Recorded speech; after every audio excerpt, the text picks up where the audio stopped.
मेहड़ पंजाब खां बुर्ज जे बरसाती पानी जे वहिकरण में इज़ाफ़ो बरक़रार, जॾहिं त दादू ज़िले जे तालुक़े मेहड़ जे कचे जे दरिया जे पेट में वेठल इलाक़े वासी सख़्त परेशान।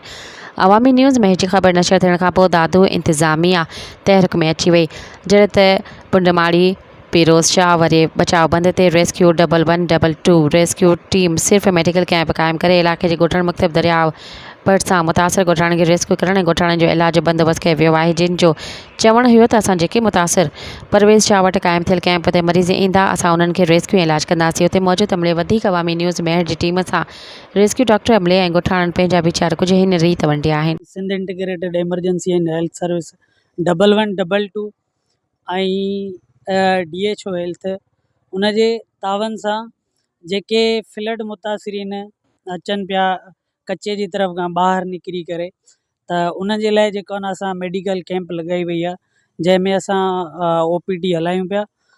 जेके बि मरीज़ अचनि था, जंहिंमें कंहिंखे बुख़ार आहे, कंहिंखे मोशन आहिनि या का बि अहिड़ी बीमारी आहे, त उन जो जेको आहे न असां फ्री मेडिकल कैंप लॻायो आहे ऐं कमु असांजो अल्हम्दुलिल्लाह जारी आहे।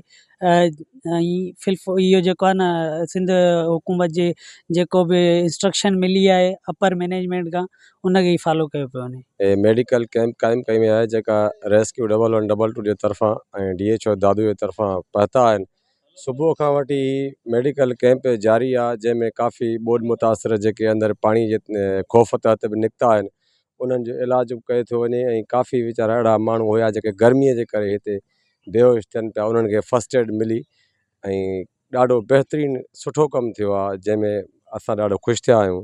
हिननि खे लख शाबसू खां इहो मुतालबो आहे त जेतिरी बि हुननि खां थी सघे हिन कचे जे मुतासिरनि जी मदद कई वञे ऐं हिननि खे रेस्क्यू करण में मदद कई वञे, जीअं हिननि खे मुश्किलातूं पेश न अचनि।